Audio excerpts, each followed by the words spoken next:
श्रीमती आनंदीबेन पटेल, यहां के लोकप्रिय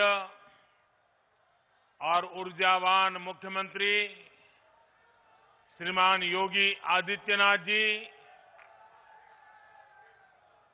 उप मुख्यमंत्री श्री केशव प्रसाद मौर्य जी, केंद्रीय मंत्रिमंडल के मेरे सहयोगी श्री संजीव बालियान जी, वीके सिंह जी, मंत्री श्री दिनेश खटीक जी, उपेंद्र त्रिपाठी जी, श्री कपिल देव अग्रवाल जी, संसद में मेरे साथी श्रीमान सतपाल सिंह जी, राजेंद्र अग्रवाल जी, विजय सिंह जी तोमर, श्रीमती कांता कर्णब जी, विधायक भाई सोमेंद्र तोमर जी, संगीत सोम जी,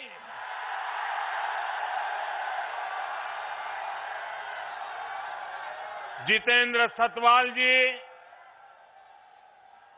सत्यप्रकाश अग्रवाल जी, मेरठ जिला परिषद अध्यक्ष गौरव चौधरी जी, मुजफ्फरनगर जिला परिषद अध्यक्ष बिरपाल जी, अन्य सभी जनप्रतिनिधिगण और मेरठ मुजफ्फरनगर दूर दूर से आए मेरे प्यारे भाई और बहनों, आप सभी को 2022 की बहुत बहुत शुभकामनाएं।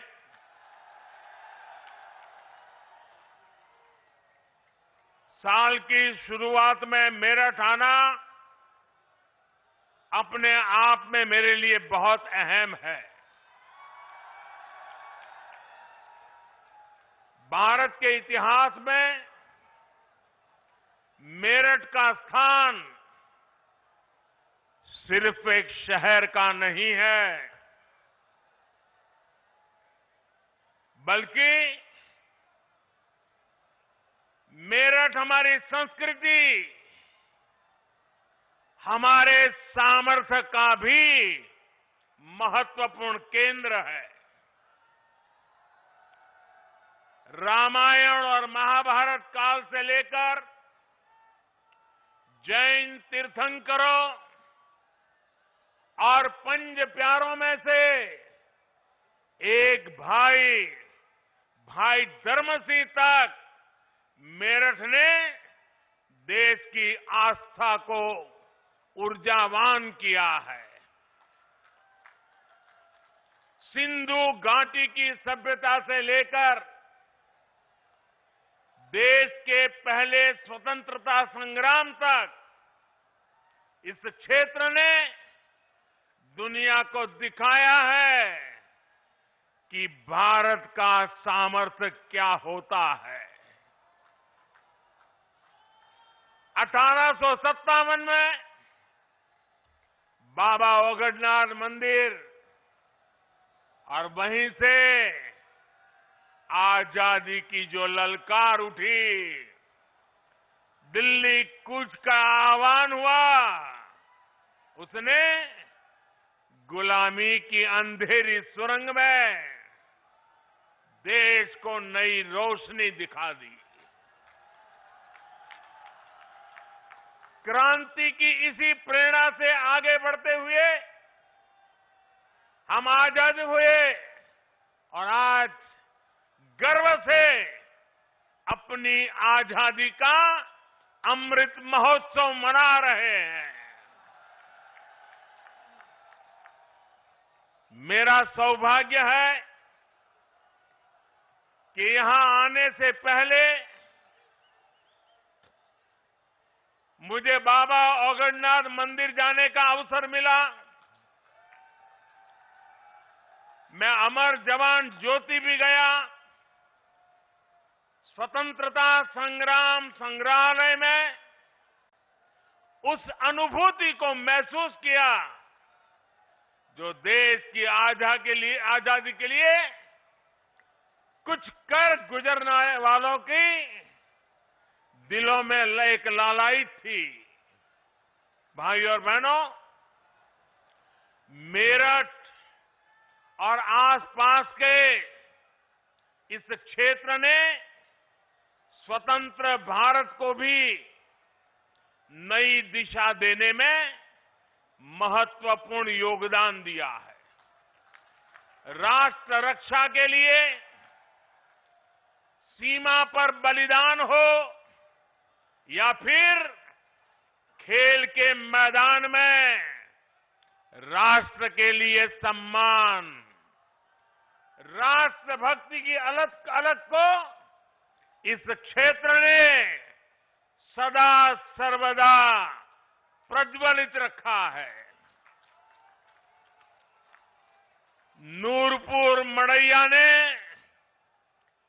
चौधरी चरण सिंह जी के रूप में देश को एक विजनरी नेतृत्व भी दिया।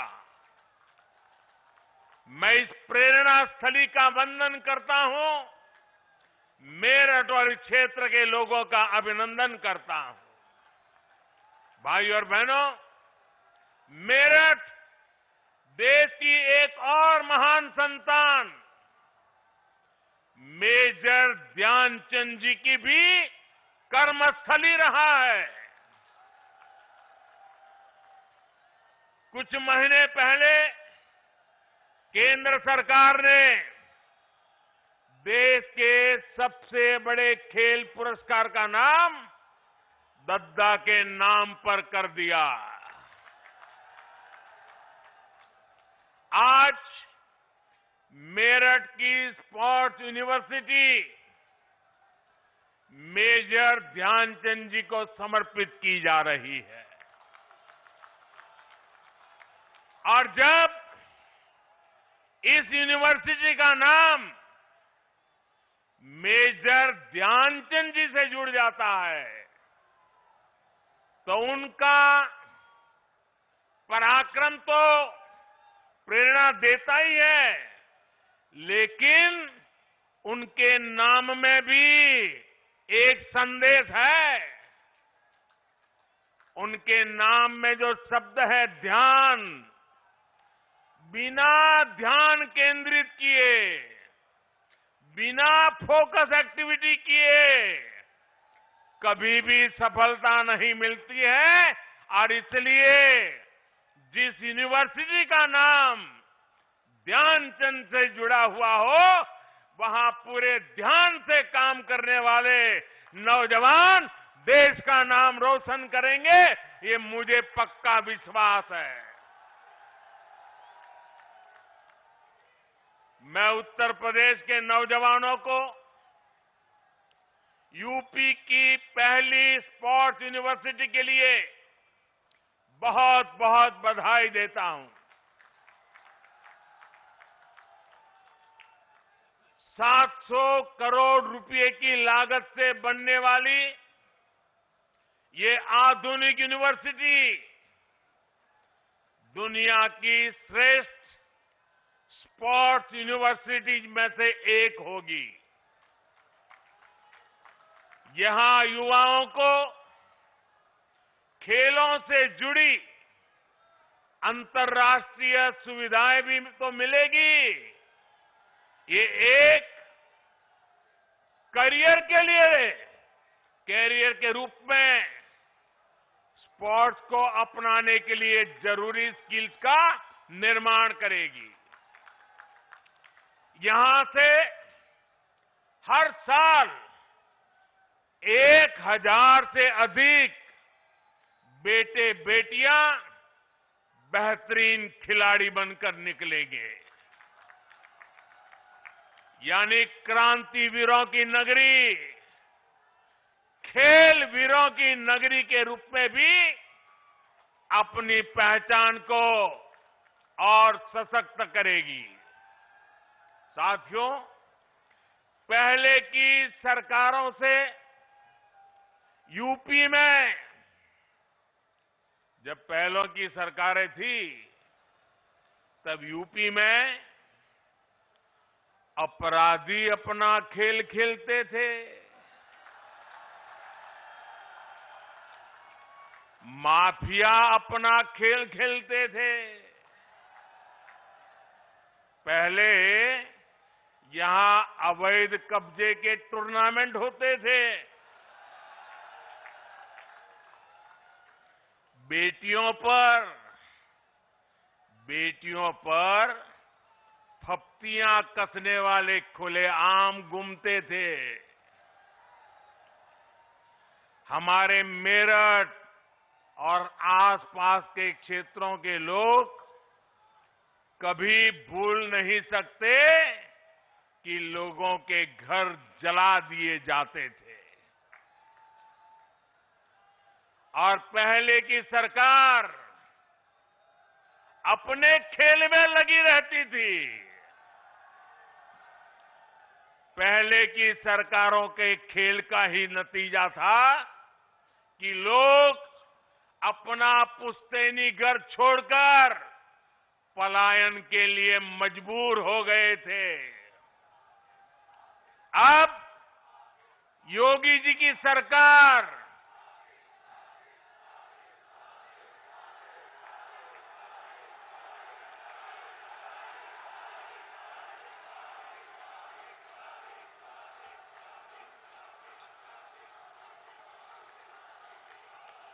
पहले क्या क्या खेल खेले जाते थे, अब योगी जी की सरकार ऐसे अपराधियों के साथ जेल जेल खेल रही है।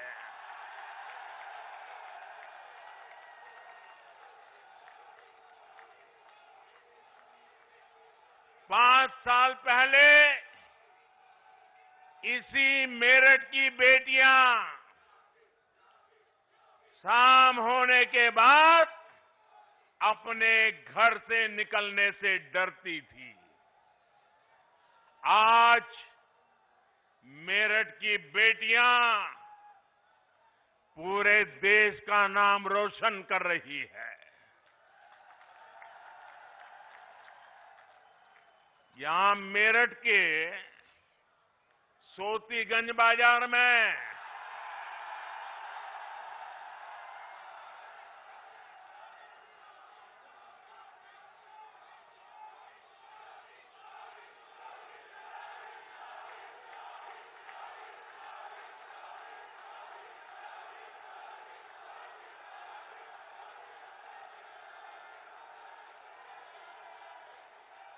साथियों, ये सोतीगंज बाजार में गाड़ियों के साथ होने वाले खेल का भी अब द एंड हो रहा है।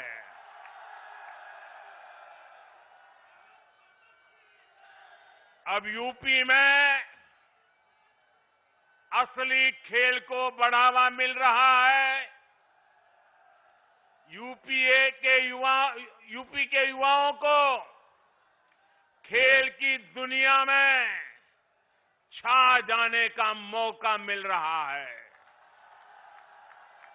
साथियों, हमारे यहां कहा जाता है, महाजनों येन गताः स पंथाः, अर्थात जिस पथ पर महान जन, महान विभूतियां चले, वही हमारा पथ है।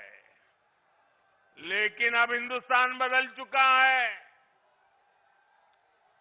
अब हम 21वीं सदी में हैं और इस 21वीं सदी के नए भारत में सबसे बड़ा दायित्व हमारे युवाओं के पास ही है। और इसलिए अब मंत्र बदल गया है। 21वीं सदी का तो मंत्र है, युवा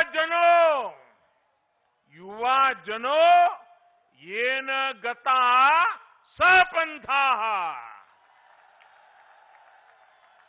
जिस मार्ग पर युवा चल रहे, वही मार्ग देश का मार्ग है। जिधर युवाओं के कदम बढ़ जाए, मंजिल अपने आप चरण चूमने लग जाती है। युवा नए भारत का कर्णधार भी है।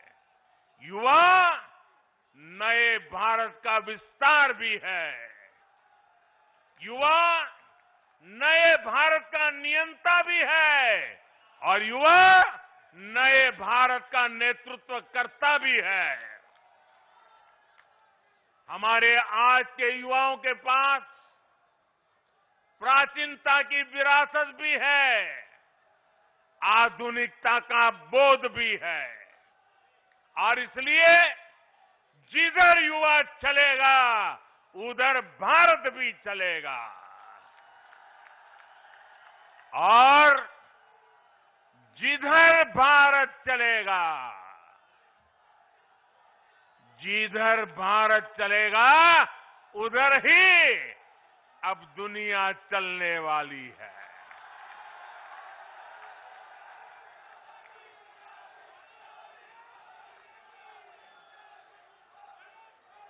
आज हम देखें तो साइंस से लेकर साहित्य तक, स्टार्टअप से लेकर स्पोर्ट्स तक, हर तरफ भारत के युवा ही छाए हुए हैं। भाइयों और बहनों, खेल की दुनिया में आने वाले हमारे युवा पहले भी सामर्थ्यवान थे। उनकी मेहनत में पहले भी कोई कमी नहीं थी। हमारे देश में खेल संस्कृति भी बहुत समृद्ध रही है। हमारे गांवों में हर उत्सव, हर त्योहार में खेल एक अहम हिस्सा रहता है। मेरठ में होने वाले दंगल और उसमें जो घी के पीपे और लड्डुओं की जीत का पुरस्कार मिलता है,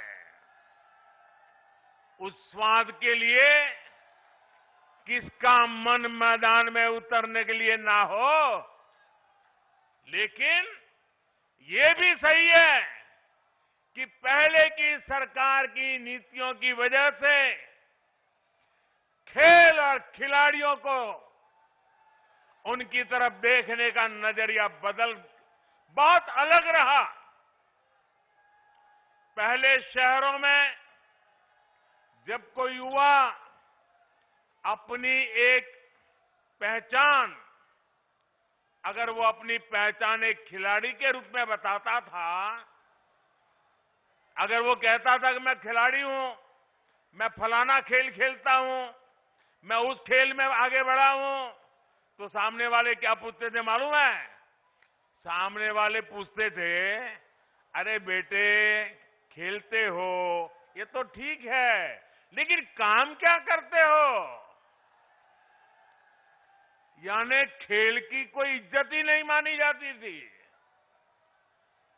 गांव में यदि कोई खुद को खिलाड़ी बताता तो लोग कहते थे चलो फौज या पुलिस में नौकरी के लिए खेल रहा होगा।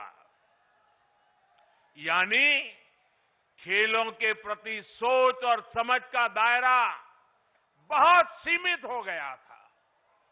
पहले की सरकारों ने युवाओं के इस सामर्थ्य को महत्व नहीं दिया। ये सरकारों का दायित्व था कि समाज में खेल के प्रति जो सोच है, उसे खेल को, उस सोच को बदल करके खेल को बाहर निकालना बहुत जरूरी है। लेकिन हुआ उल्टा, ज्यादातर खेलों के प्रति देश में बेरुखी बढ़ती गई। परिणाम ये हुआ कि जिस हॉकी में गुलामी के कालखंड में भी मेजर ध्यानचंद जी जैसी प्रतिभाओं ने देश को गौरव दिलाया, उसमें भी मेडल के लिए हमें दशकों का इंतजार करना पड़ा। दुनिया की हॉकी प्राकृतिक मैदान से एस्ट्रो टर्फ की तरफ बढ़ गई, लेकिन हम वहीं के वहीं रह गए। जब तक हम जागे तब तक बहुत देर हो चुकी थी। ऊपर से ट्रेनिंग से लेकर टीम सिलेक्शन तक हर स्तर पर भाई भतीजावाद, बिरादरी का खेल, भ्रष्टाचार का खेल, लगातार हर कदम पर भेदभाव और पारदर्शिता का तो नामो निशान नहीं। साथियों, हॉकी तो एक उदाहरण है, ये हर खेल की कहानी थी। बदलती टेक्नोलॉजी, बदलती डिमांड, बदलती स्किल्स के लिए देश में पहले की सरकारें बेहतरीन इकोसिस्टम तैयार ही नहीं कर पाई। साथियों, देश के युवाओं का जो असीम टैलेंट था, वो सरकारी बेरुखी के कारण बंदिशों में जकड़ा हुआ था। 2014 के बाद उसे जकड़ने से बाहर निकालने के लिए, उस जकड़ में से बाहर निकालने के लिए हमने हर स्तर पर रिफॉर्म किए। खिलाड़ियों के सामर्थ्य को बढ़ाने के लिए हमारी सरकार ने अपने खिलाड़ियों को 4 शस्त्र दिए हैं। खिलाड़ियों को चाहिए संसाधन, खिलाड़ियों को चाहिए ट्रेनिंग की आधुनिक सुविधा, खिलाड़ियों को चाहिए अंतर्राष्ट्रीय एक्सपोजर, खिलाड़ियों को चाहिए चयन में पारदर्शिता। हमारी सरकार ने बीते वर्षों में भारत के खिलाड़ियों को ये 4 शस्त्र जरूर मिले, इसे सर्वोच्च प्राथमिकता दी है। हमने स्पोर्ट्स को युवाओं की फिटनेस और युवाओं के रोजगार, स्वरोजगार, उनकी कैरियर से जोड़ा है। टारगेट ओलंपिक पोडियम स्कीम यानी टॉप्स, ऐसा ही एक प्रयास रहा है। आज सरकार देश के शीर्ष खिलाड़ियों को उनके खाने पीने, फिटनेस से लेकर ट्रेनिंग तक लाखों करोड़ों रुपयों की मदद दे रही है। खेलो इंडिया अभियान के माध्यम से आज बहुत कम उम्र में ही देश के कोने कोने में टैलेंट की पहचान की जा रही है।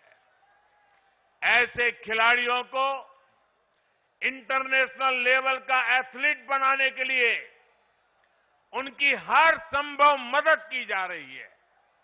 इन्हीं प्रयासों की वजह से आज जब भारत का खिलाड़ी अंतर्राष्ट्रीय मैदान पर उतरता है तो फिर उसका प्रदर्शन दुनिया भी सराहती है, देखती है। पिछले साल हमने ओलंपिक में देखा, हमने पैरा ओलंपिक में देखा, जो इतिहास में पहले कभी नहीं हुआ, वो पिछले ओलंपिक में मेरे देश के वीर बेटे बेटियों ने करके दिखाया। मेडल की ऐसी जड़ी लगा दी कि पूरा देश कह उठा, एक स्वर से देश बोल उठा, खेल के मैदान में भारत का उदय हो गया है। भाइयों और बहनों, आज हम देख रहे हैं कि उत्तर प्रदेश, उत्तराखंड के अनेक छोटे छोटे गांवों, कस्बों से, सामान्य परिवारों से बेटे बेटियां भारत का प्रतिनिधित्व कर रहे हैं। ऐसे खेलों में भी हमारी बेटे बेटियां आगे आ रही हैं, जिनमें पहले संसाधन संपन्न परिवार के युवा ही हिस्सा ले पाते थे।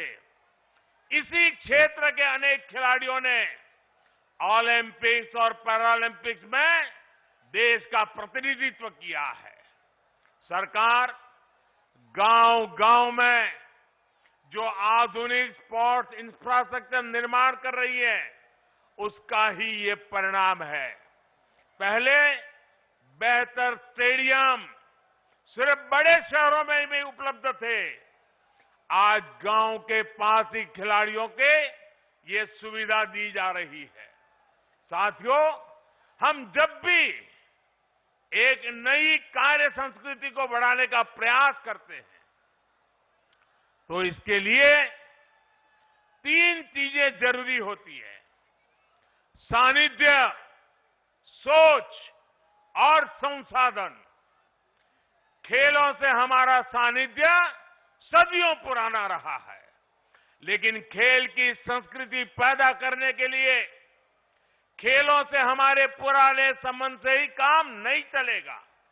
हमें इसके लिए एक नई सोच भी चाहिए। देश में खेलों के लिए जरूरी है कि हमारे युवाओं में खेलों को लेकर विश्वास पैदा हो, खेल को अपना प्रोफेशन बनाने का हौसला बढ़े। और यही मेरा संकल्प भी है और ये मेरा सपना भी है। मैं चाहता हूं कि जिस तरह दूसरे प्रोफेशंस में से ही हमारे युवा स्पोर्ट्स को भी देखें, हमें ये भी समझना होगा कि जो कोई स्पोर्ट्स में जाएगा वो वर्ल्ड नंबर 1 बनेगा, ये जरूरी नहीं है। अरे देश में जब स्पोर्ट्स इकोसिस्टम तैयार होता है, तो स्पोर्ट्स मैनेजमेंट से लेकर स्पोर्ट्स राइटिंग और स्पोर्ट्स साइकोलॉजी तक स्पोर्ट्स से जुड़ी कितनी ही संभावनाएं खड़ी हो जाती है। धीरे धीरे समाज में ये विश्वास पैदा होता है कि युवाओं को स्पोर्ट्स की तरफ जाना एक सही निर्णय है। इस तरह का इकोसिस्टम तैयार करने के लिए जरूरत होती है संसाधनों की।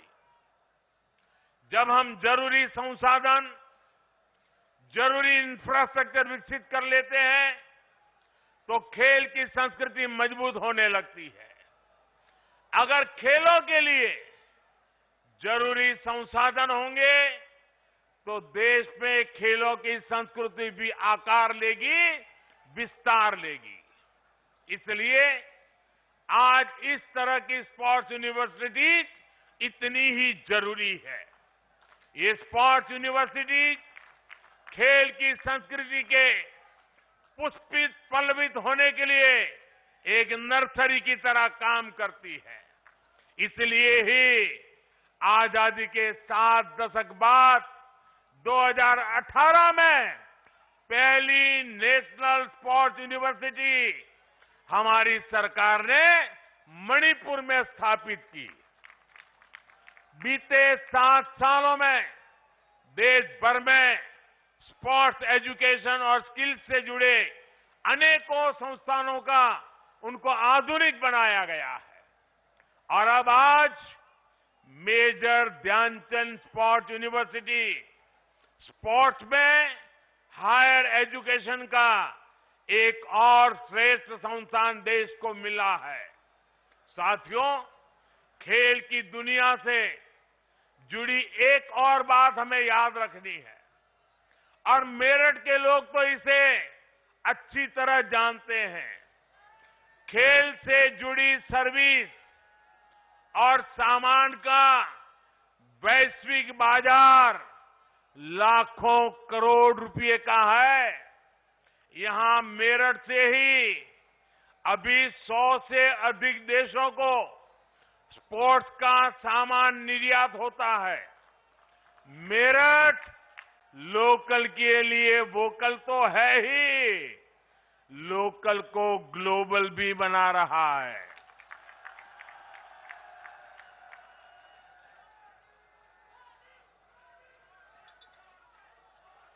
देश भर में ऐसे अनेक स्पोर्ट्स क्लस्टर्स को भी आज विकसित किया जा रहा है।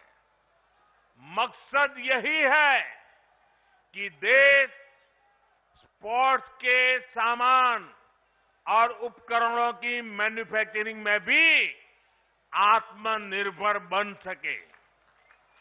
अब जो नई नेशनल एजुकेशन पॉलिसी लागू हो रही है, उसमें भी खेल को प्राथमिकता दी गई है। स्पोर्ट्स को अब उसी श्रेणी में रखा गया है जैसे साइंस, कॉमर्स, मैथमेटिक्स, ज्योग्राफी या दूसरी पढ़ाई हो। पहले खेल को एक्स्ट्रा एक्टिविटी माना जाता था, लेकिन अब स्पोर्ट्स स्कूल में बाकायदा एक विषय होगा। उसका उतना ही महत्व होगा जितना बाकी विषयों का। साथियों, यूपी के युवाओं में तो इतनी प्रतिभा है, हमारे यूपी के युवान इतने प्रतिभावान है कि आसमान भी छोटा पड़ जाए। इसलिए यूपी में डबल इंजन सरकार कई विश्वविद्यालयों की स्थापना कर रही है। गोरखपुर में महायोगी गुरु गोरखनाथ आयुष यूनिवर्सिटी, प्रयागराज में डॉक्टर राजेंद्र प्रसाद विधि विश्वविद्यालय, लखनऊ में state institute of forensic sciences, Aligarh में राजा महेंद्र प्रताप सिंह राज्य विश्वविद्यालय, सहारनपुर में मां शाकंभरी विश्वविद्यालय और यहां मेरठ में मेजर ध्यानचंद स्पोर्ट्स यूनिवर्सिटी। हमारा देश साफ है। हमारा युवा ना सिर्फ रोल मॉडल बने, वो अपने रोल मॉडल पहचाने भी। साथियों, सरकारों की भूमिका अभिभावक की तरह होती है। योग्यता होने पर बढ़ावा भी दें और गलती होने पर ये कहकर ना टाल दे कि लड़कों से गलती हो जाती है। आज योगी जी की सरकार युवाओं को रिकॉर्ड सरकारी नियुक्तियां कर रही है। आईटीआई से ट्रेनिंग पाने वाले हजारों युवाओं को बड़ी कंपनियों में रोजगार दिलवाया गया है। नेशनल अप्रेंटिसशिप योजना हो या प्रधानमंत्री कौशल विकास योजना, लाखों युवाओं को इसका लाभ दिया गया है। अटल जी की जयंती पर यूपी सरकार ने विद्यार्थियों को टैबलेट और स्मार्टफोन देने का भी अभियान शुरू किया है। साथियों, केंद्र सरकार की एक और योजना के बारे में भी यूपी के नौजवानों को जानना बहुत जरूरी है। ये योजना है स्वामित्व योजना। इस योजना के तहत केंद्र सरकार गांवों में रहने वाले लोगों को उनकी प्रॉपर्टी के मालिकाना हक से उससे जुड़े जो कागज है, घरौनी देने का काम हो रहा है। घरौनी मिलने पर गांव के युवाओं को अपना काम धंधा शुरू करने के लिए बैंकों से आसानी से मदद मिल पाएगी। ये घरौनी गरीब, दलित, वंचित, पीड़ित, पिछड़े सभी समाज के हर वर्ग को अपने घर पर अवैध कब्जे की चिंता से भी मुक्ति दिलाएगी। मुझे खुशी है कि स्वामित्व योजना को योगी जी की सरकार बहुत तेजी से आगे बढ़ा रही है। यूपी के 75 जिलों में 23 लाख से अधिक घरौनी दी जा चुकी है। चुनाव के बाद योगी जी की सरकार इसी अभियान को और तेज करेगी। भाइयों और बहनों, इस क्षेत्र के ज्यादातर युवा ग्रामीण इलाकों में रहते हैं। ग्रामीण अर्थव्यवस्था को मजबूत बनाने के लिए हमारी सरकार निरंतर काम कर रही है। प्रधानमंत्री किसान सम्मान निधि के माध्यम से कल ही यूपी के लाखों किसानों के बैंक खातों में करोड़ों रुपए ट्रांसफर किए गए हैं। इसका बहुत बड़ा लाभ इस क्षेत्र के छोटे किसानों को भी हो रहा है। साथियों, जो पहले सत्ता में थे, उन्होंने आपको गन्ने का मूल्य किस्तों में तरसा तरसा कर दिया। योगी जी की सरकार में जितना गन्ना किसानों को भुगतान किया गया है, उतना पिछली दोनों सरकारों के दौरान किसानों को नहीं मिला था। पहले की सरकारों में चीनी मिलें कोड़ियों के भाव बेची जाती थी। मुझसे ज्यादा आप जानते हैं। जानते हैं कि नहीं जानते हैं? चीनी मिलें बेची गई कि नहीं बेची गई? भ्रष्टाचार हुआ कि नहीं हुआ? योगी जी की सरकार में मिलें बंद नहीं होती, यहां तो मिलों का विस्तार होता है, नई मिलें खोली जाती है। अब यूपी गन्ने से बनने वाले इथेनॉल के उत्पादन में भी तेजी से आगे बढ़ रहा है। बीते 4.5 साल में लगभग 12,000 करोड़ रुपए का इथेनॉल यूपी से खरीदा गया है। 12,000 करोड़ रुपए का इथेनॉल। सरकार कृषि इंफ्रास्ट्रक्चर और फूड प्रोसेसिंग ऐसे उद्योगों को भी तेजी से विस्तार दे रही है। आज ग्रामीण इंफ्रास्ट्रक्चर पर, भंडारण की व्यवस्था बनाने पर, कोल्ड स्टोरेज पर 1 लाख करोड़ रुपए खर्च किए जा रहे हैं। भाइयों बहनों, डबल इंजन की सरकार युवाओं के सामर्थ्य के साथ ही इस क्षेत्र के सामर्थ्य को भी बढ़ाने के लिए काम कर रही है। मेरठ का रेवड़ी गजक, हैंडलूम, ब्रास बैंड, आभूषण, ऐसे कारोबार यहां की शान है।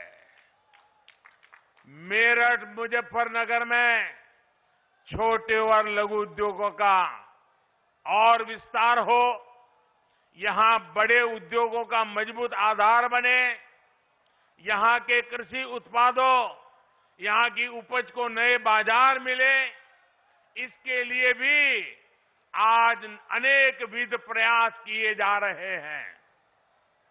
इसलिए इस क्षेत्र को देश का सबसे आधुनिक और सबसे कनेक्टेड रीजन बनाने के लिए काम हो रहा है। दिल्ली मेरठ एक्सप्रेसवे की वजह से दिल्ली अब 1 घंटे की दूरी पर रह गई है। अभी कुछ दिन पहले ही जो गंगा एक्सप्रेसवे का काम शुरू हुआ है, वो भी मेरठ से ही शुरू होगा। ये मेरठ की कनेक्टिविटी यूपी के दूसरे शहरों से और संबंधों को, व्यवहार को आसान बनाने में काम करेगी। देश का पहला regional rapid rail transit system भी मेरठ को राजधानी से जोड़ रहा है। मेरठ देश का पहला ऐसा शहर होगा जहां मेट्रो और हाई स्पीड रैपिड रेल एक साथ दौड़ेगी। मेरठ का आईटी पार्क जो पहले की सरकार की सिर्फ घोषणा बनकर रह गया था, उसका भी लोकार्पण हो चुका है। साथियों, यही double benefit, double speed, double engine की सरकार की पहचान है। इस पहचान को और सशक्त करना है। भाइयों, मेरे मेरठ के और पश्चिमी उत्तर प्रदेश के लोग जानते हैं कि आप उधर हाथ लंबा करोगे तो लखनऊ में योगी जी, और इधर हाथ लंबा करोगे तो दिल्ली में मैं हूं ही आपके लिए।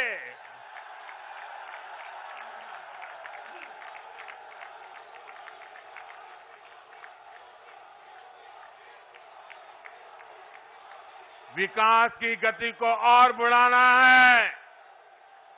नए साल में हम नए जोश के साथ आगे बढ़ेंगे। मेरे नौजवान साथियों, आज पूरा हिंदुस्तान मेरठ की ताकत दे रहा है, पश्चिमी उत्तर प्रदेश की ताकत देख रहा है, नौजवानों की ताकत देख रहा है।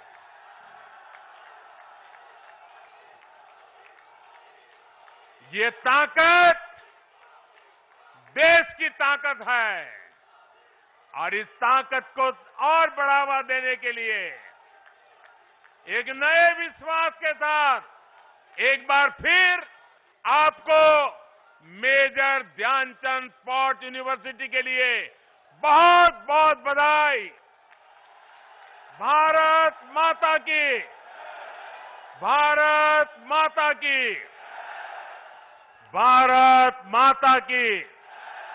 वंदे वंदे वंदे वंदे वंदे वंदे वंदे वंदे वंदे वंदे वंदे वंदे वंदे वंदे।